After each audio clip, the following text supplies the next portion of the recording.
Présent et parlons de violence conjugale avec des femmes qui meurent en silence sous les coups de leur conjoint. Une femme sur trois dans le monde est ou sera victime de violences conjugales ou sexuelles. Pourquoi? Comment? Qui sont ces hommes qui frappent ces femmes? Que vivent ces femmes qui subissent justement ces hommes? Violences conjugales, rompre le silence, c'est avec Christelle Menon. Ça part des injures, des humiliations. Après, maintenant, c'est des coups de poing. Les gens nous disaient, tu attends qu'il te tue avant de partir. Il y a certains enfants même qui disent à leur maman, si tu n'arrêtes pas, quand papa va venir, je vais lui dire et tu vas voir ce qu'il va te faire. C'est un crime vieux comme le monde, étouffé sous le poids des traditions et des préjugés. Sur 3000 Abidjanaises interrogées, 70% déclarent être victimes de violences conjugales. Aucune catégorie sociale n'est épargnée. Bastonnade, viol, humiliation, menace de mort, jusqu'à ce que celle-ci soit une réalité.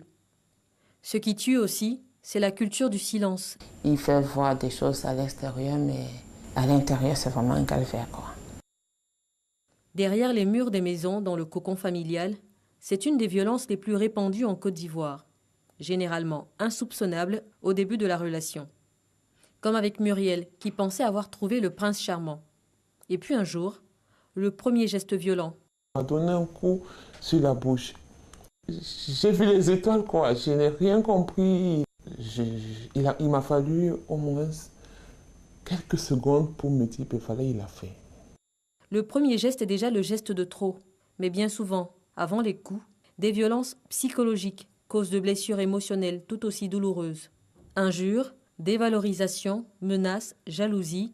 Il y a aussi les actes de contrôle, qui consiste à priver son conjoint de sa liberté de mouvement, de pensée ou de ressenti, empêcher son conjoint d'avoir accès à l'argent, à ses proches, ou de sortir du domicile sans demander la permission. Il m'insulte en public, soit il s'adresse à moi comme un torchon ou une serpillère. À la suite, c'était question de choisir mes amis, ma famille. Et une fois, il a osé me dire... Si je vais appeler ses sœurs ou ses cousines, je dois lui demander la permission. Un homme qui frappe recommencera toujours.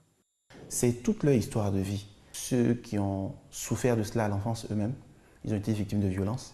Vous avez le monsieur qui est dans une fonction d'autorité. Il y a le pervers narcissique, il va prendre quelqu'un qu'il sait pouvoir manipuler.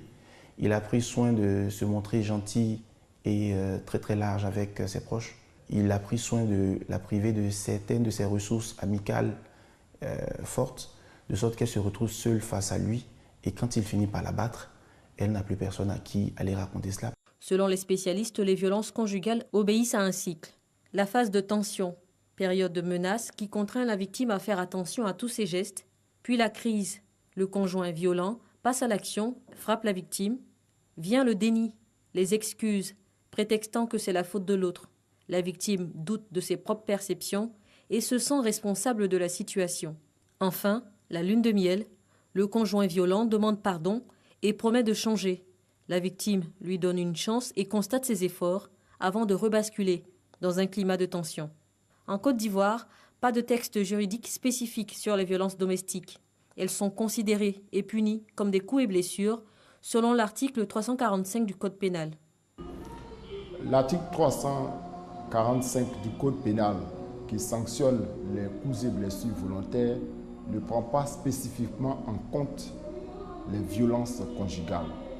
Les seules hypothèses prévues par la loi sur le divorce, ce sont des sanctions donc civiles, mais pas de sanctions pénales pour les cas de harcèlement et autres formes de violence, surtout sexuelles, dans un couple qui ne sont pas prises en compte. La honte, la culpabilité, l'isolement, l'incompréhension des proches, surtout en l'absence de traces de violence sur le corps, les brutalités domestiques contre les femmes sont considérées comme banales, presque normales, dans les sociétés africaines. Selon la Banque mondiale en 2016, 51% des Africaines considèrent que leurs maris ont raison de les battre. Une tolérance culturelle qui explique en partie pourquoi les victimes ont du mal à partir, même quand les violences sont de moins en moins supportables. Blandine a vécu cet enfer pendant son enfance. Durant de longues années, son père a battu sa mère. petit frère et moi avons beaucoup souffert de cela et on continue encore d'en payer le prix. Moi, personnellement, je m'étais dit que je n'allais pas me marier parce que pour moi, un mari, c'est un problème. Peut-être un amant pour faire 1-2 enfants, pour chercher moi, puis ça me va.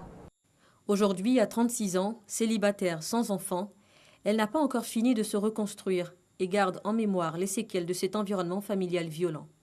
On a d'abord mal parce qu'elle est battue, mais on a encore plus mal lorsque on ne peut pas la faire sortir de cette souffrance-là. Elle en parlait toute seule, à la cuisine. Où aller sans moyens et quand on n'a personne chez qui rester? Il n'existe pas de centre d'hébergement pour les victimes de violences conjugales en Côte d'Ivoire. Il n'y a pas de structure prévue, ne serait-ce même que pour écouter ces femmes, pour les accompagner. Il n'y en a pas. C'est l'une des raisons pour lesquelles les femmes préfèrent souffrir en silence. Difficile de partir, mais encore plus difficile quand on a quitté, selon les victimes. Se reconstruire seul, guérir de ses blessures physiques et psychologiques infligées par l'être aimé. Difficile, mais pas impossible quand on a fait le choix de vivre. À l'échelle mondiale, on estime qu'une femme sur 3 sera victime de violences physiques ou sexuelles au cours de son existence.